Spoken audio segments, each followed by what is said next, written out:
የሩታ ወንድም አብርሽን አገኘው።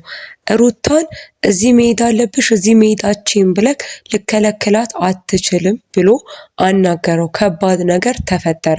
አዲስ መረጃ ይዤላችሁ መጥቻለሁ። ሰላማችሁ በያላችሁበት ብዝት ይበልልኝ። የተወደዳችሁ ቤተሰቦቼ ሁልጊዜም መልካሙን ቀኑን የምታስቡ ሁልጊዜም ከተጎዳውና እውነተኛ ሰው ከሆነው ጎን የምትቆሙ ውድ ቤተሰቦቼ እንደምን አላችሁ? ሰላማችሁ በያላችሁበት ብዝት ይበልልኝ። ለቻናሌ አዲስ ከሆናችሁ ሰብስክራይብ የሚለውን እየተጫናችሁ ቻናሌን እርዱልኝ። እንዲያድግ ቻናሌ ደግፉልኝ። አዲስ ቪዲዮ ይዤላችሁ መጥቻለሁ። ወደ ቪዲዮ ይገባል። እንግዲህ ከባለፈው ጀምሮ እንደተመለከትነው በእነ ሩታ ቤት እንዲሁም ደግሞ በአብርሽ ቤት እየተለቀቁ በነበሩ ቪዲዮዎች ብዙዎቻችሁም ተመልክታችሁ ታዝባችሁም ሊሆን ይችላል። ያው እንግዲህ አብርሽ ሩታ ቤተሰቦቿ ጋር ሄዳ እንድታከብርና ከቤተሰቦቿ ጋር እንድትቆይ አልፈለገም ነበረ። ለምንድን ነው ቤተሰቦችሽ ድረስ የምትሄጁ? እነሱ የሚናፍቅሽ ሰው እዚህ መጥቶ ይይሽ። አንቺ ሕፃን ልጅ ይዘሽ ቤተሰቦችሽ ጋር መሄድ የለብሽም። እኔ ልጄ እንዲርቀኝ አልፈልግም በሚል እንግዲህ ከሩታ ጋር እንደተጋጩ አይተን ነበረ። ከዛም እንግዲህ በስተመጨረሻ ሩታ ራሷ ናት ሀሳቧን ቀይራ በቃ በዚህ ልክ የሚያነጋግረን የሚያጨቃጭቀን ከሆነ አልሄድም ብላ ያው የአብርሽ ታላቅ ወንድም አነጋግሯት እሱም አሳምኗት በስተመጨረሻ ሀሳቧን ቀይራ እዚህ ሆና ነበር።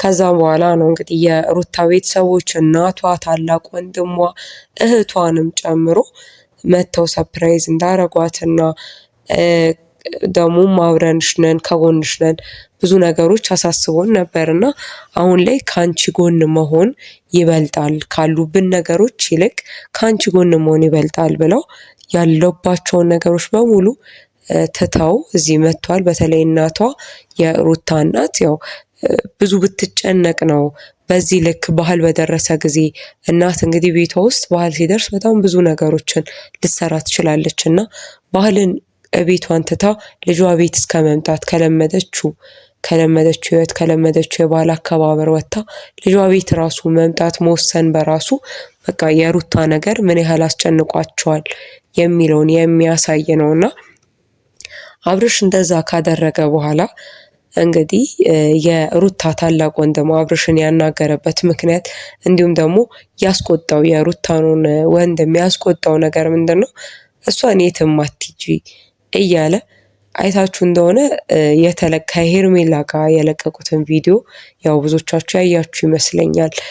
አብርሽ ከሄርሜላ ጋር ወሎ ለመሄድ ወሎ ሄደን ሀገር ታሳየናለክ እኛ ወሎ እንሄዳለን ብሎ ሲያወሩ ነበረና እሷን እዚህ የትም እንዳትሄድ አስሮ እያስቀመጣት መሄዳችም ልጄን ይዘሽ የትም መሄዳችም እያለ እሱ ለራሱ ግን ወሎ ደርሶ ለመምጣት እንግዲህ ይሄ ቀላል ጉዞ አይደለም ወይም ቀላል መንገድ አይደለም። በርቀት ከአዲስ አበባ ለመሄድና እንደዚህ አይነት ነገሮችን ሌላ ቪዲዮ ላይ በዚህ መልኩ ደግሞ እሱን ማየቱ ነው የበለጠ የሩታ ወንድም በዚህ ነገር እንዲቆጣ ያደረገውና ያው አብነት የሩታ ወንድም ማለት ነው እንደተናገረውም ከሆነ አግኝቶት እንደነበር ከውስጥም መረጃ እንደደረሰን የሩታ ወንድም አብነት አብርሽን አግኝቶት እንዳወራውና እንደዚህ ሊጨቁናት ወይም ደግሞ ሂጂ በዚህ ግቢ ሊላት እንደማይችል እቤት ልትቀመጥ አትችልም። እሷ የፈለገችበት ሄዳ መኖር ትችላለች። በዛ ላይ ልክ እሱ አሁን ላይ አግብቶ ሌላ ለማግባት እንደሚያስበው ከሄርሜላ ጋር ሌላ ህይወትን መመስረት እንደሚያስበው አብርሽ ከሷ ጋር መዝናናትን ሌሎች ነገሮችን ማየትን እንደሚያስበው ሩታም ልክ እንደዛው ከፈለገችው ሰው ጋር የፈለገችውን ነገር ልታደርግ መብት አላት። ልጅ ስለያዘች ብቻ ያ ነገር አይከለክላትም። ከዛ ሲቀጥል ደግሞ ልጇ እናት ናት። ለልጇ እናት እስከሆነች ድረስ ደግሞ ልጇን የትም ይዘው መሄድ የምትችለው እሷ ናት። ከአዲስ አበባ አልወጣችም፣ ግን ልጁ ከሷ ጋር እንዲኖር እስከተፈቀደ እስከተወሰነበት ጊዜ እስከተወሰነም ደግሞ ድረስ መቼም ቢሆን ልጇን እየጣለች ልትሄድ አትችልም። እናት እንደዚህ ልታደርግ አትችልም። ስለዚህ ቤተሰቧን መጠየቅ ብትፈልግ አንተ ልከለክላት አይገባም። ቤተሰቧን መጠየቅ ትችላለች። የሆነ ቦታ ሄጄ እኖራለሁ ካለች መብቷ ነው፣ መኖር ትችላለች። አንተ ደግሞ እንደ አባት ልጅ ያለበት ቦታ እየሄድክ ልጅን መጠየቅ ነው ያንተ ኃላፊነት። ያንተም ድርሻ የሚሆነው እንደዛ ነው። ልጄ የት ነው ያለው ብሎ ልጅን መጠየቅ ነው። ከዛ በተረፈ ይሄ ልጅ ምንም የሚያስተጓጉለው ነገርም የለም። ለምሳሌ ትምህርት የጀመረ ልጅ ከፍ ያለ ልጅ ቢሆን ኖሮ ያው ልጁን ይዞ ከአንድ ቦታ አንድ ቦታ ለሳምንት ለወር ምናምን መሆን የልጁን ትምህርት ያስተጓጉላል ይባላል። ግን ይሄ ልጅ ገና ትምህርት አልጀመረም፣ ሕፃን ነው እና ስለዚህ አሁን ላይ የፈለገችውን ውሳኔ ብትወስን አንተ ልትከለክላት አይገባም ብሎ በዚህ ምክንያት ከአብርሽ ጋር አውርተዋል። እንደዚህ አይነት ነገር ደግሞ በድጋሚም እንዲደገምክ አልፈልግም፣ ወይም ደግሞ እንደዚህ ስታደርጋት ላይም አልፈልግም። እሷም ሲከፋት በዚህ ልክ ላይ አልፈልግም። ምክንያቱም አንተ ህይወትን መርጠክ የፈለግከው ሰው ጋር እየኖርክ ነው። ከፈለግከው ሰው ጋር ትራቨል ለማድረግ ለመውጣት፣ ለመዝናናት ምናምን እያቀድክ ነው።